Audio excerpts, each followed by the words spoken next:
प्यारे देशवासियों, नमस्कार। आज मैं आपके साथ परिसीमन का जो मामला है, डिलिमिटेशन का, उसके बारे में चर्चा करना चाहूँगा। आपको मालूम है, एक दिन और भी मैंने बताया था कि ये बहुत ही गंभीर मुद्दा है। यानी यहाँ तक नौबत है, अगर सरकार अपने आप के अंदर नहीं झांका, उन्होंने खुद को अगर नहीं बदला, तो ये सरकार के अस्तित्व पर भी खतरा हो सकता है। ये डिलिमिटेशन का जो मामला है, बहुत ही खतरनाक दौर में है। ये बहुत खतरनाक दौर में है और चंद्रबाबू नायडू भी दुविधा में फंसे हुए हैं, क्योंकि इसका सीधा सीधा असर सदर्न स्टेट्स पर हो रहा है।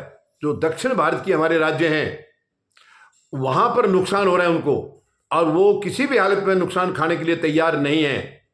आवाज वो इसीलिए उठा रहे हैं, वो एकजुट इसीलिए हुए हैं क्योंकि इस वक्त जो नीति जो है बीजेपी की परिसीमन के लिए, वो बहुत गलत तरीके से है।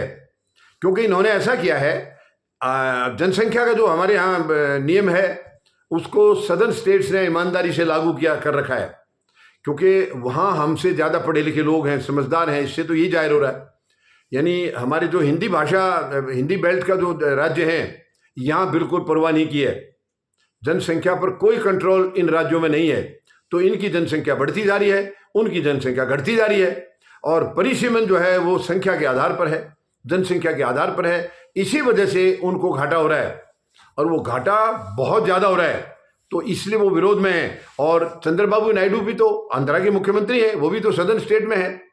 अब इनके लिए बहुत ही दुविधा का काम है, सरकार का साथ दें या दक्षिण भारतीय राज्यों का, क्योंकि वो अगर वहाँ के उनके साथ नहीं खड़े हुए तो भी उनके लिए आने वाले समय में बहुत नुकसान होगा। और फिलहाल सरकार उन्हीं की बैसाखी पर ज़्यादा निर्भर है। सरकार के साथ जाएं या उन राज्यों के साथ जाएं, ये दुविधा में फंसा हुआ है। मैं आपको थोड़ा सा उनके आंकड़े बता देता हूं, ये इतने ज़्यादा चिंतित क्यों है। अगर ये वर्तमान नीति के मुताबिक जैसे चल रहा है, परिसीमन ऐसे लागू हुआ, तो वो कितना खतरनाक उनके लिए होगा, उसके कुछ आंकड़े मैं आपको बता रहा हूं। यानी केरला में इस वक्त 20 लोकसभा की सीटें हैं, और ये जो परिसीमन अगर होगा उसमें 8 सीटें कम हो जाएंगी। यानी 20 में से 8 निकल के उनकी केवल 12 सीटें रह जाएंगी। तो चिंता क्यों नहीं होगी। इसके साथ तमिलनाडु की 39 सीटें हैं, और इसके बाद में परिसीमन के बाद उनकी भी 8 सीटें कम हो जाएंगी और उनकी 31 रह जाएंगी 39 में से। इसके अलावा कर्नाटका में नुकसान कम है, वहाँ 28 सीटें हैं, 2 सीटें कम होकर के 26 रह जाएंगी। नुकसान वहाँ भी है लेकिन औरों से कम है। इसके अलावा आंध्रा में भी आप ये लगाइए 25 सीटें इस वक्त हैं, वहाँ भी 4 कम हो जाएंगी। यानी चंद्रबाबू नायडू की वहाँ भी 4 सीटें लोकसभा की कम हो जाएंगी, वहाँ 25 की बजाय 21 रह जाएंगी। तेलंगाना में आज 17 लोकसभा की सीट हैं, उनकी भी 4 घट जाएंगी और 13 सीट बचेंगी वहाँ परिसीमन के बाद। इसके अलावा उड़ीसा में इस वक्त 21 हैं, 21 में से उनकी भी 3 घट के 18 रह जाएंगी। आप ये देखिए, वेस्ट बंगाल में इस वक्त 43 हैं, और उनकी भी यानी 4 कम होके 42 है, वहाँ की 42 हैं, और 4 कम होके 38 रह जाएंगी, वहाँ भी 38 रह जाएंगी।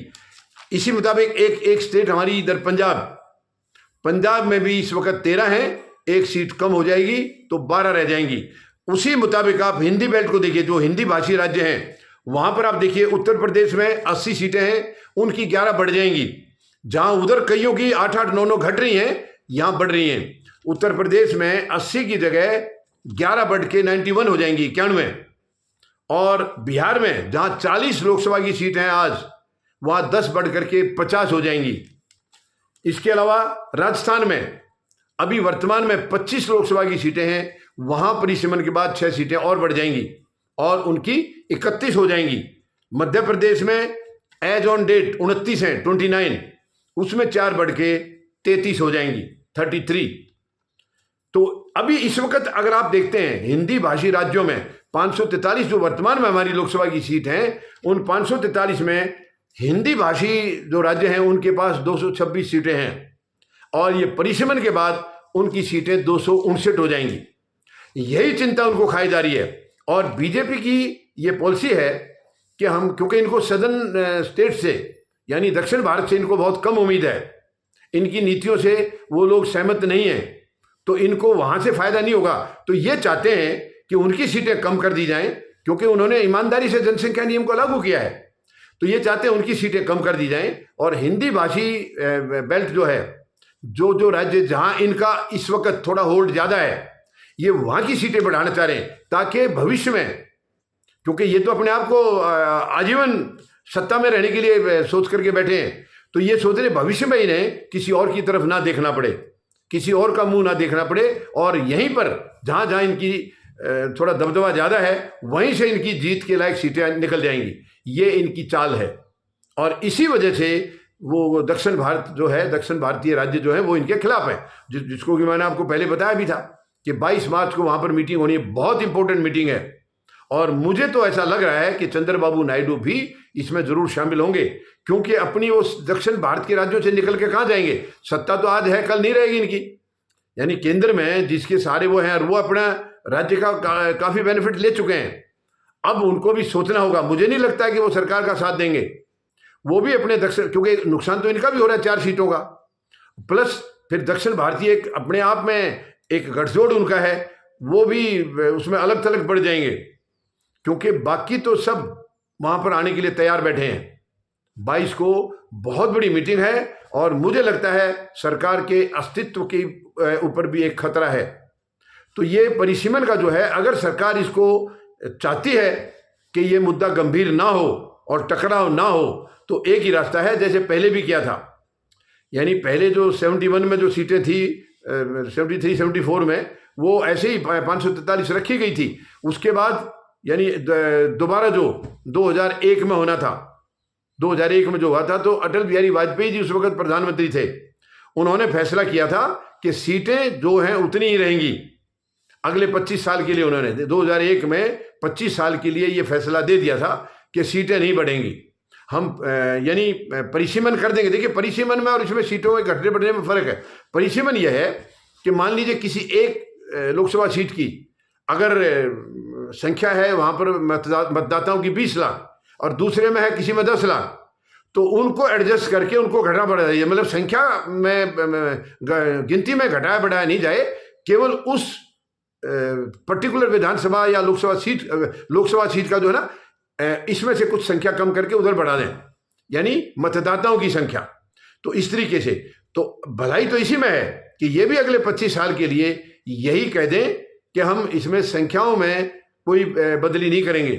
अगर किसी जगह मतदाताओं की संख्या ज्यादा है, एक जगह कम है, तो उसको आप प्लस माइनस कर रहे हैं, लेकिन सीटें उतनी रहने दें। ये सबसे बेस्ट तरीका है जिससे कि टकराव बच जाएगा, वरना टकराव निश्चित है, और ये टकराव जो है ये सरकार को भी लेकर बैठ सकता है। ऐसे हालात वर्तमान में हैं। तो उम्मीद है प्रधानमंत्री महोदय कम से कम आगे आने वाली सत्ता को हथियाने से पहले आज जो सत्ता इनके पास है शायद उसको गंवाना नहीं चाहेंगे। जो भविष्य में है वो बात की बात है, लेकिन कम से कम आज इनकी सत्ता इनके हाथ से ना छिन जाए, ये जरूर वो इसका ध्यान रखेंगे। धन्यवाद। जय जवान, जय किसान, जय हिंद।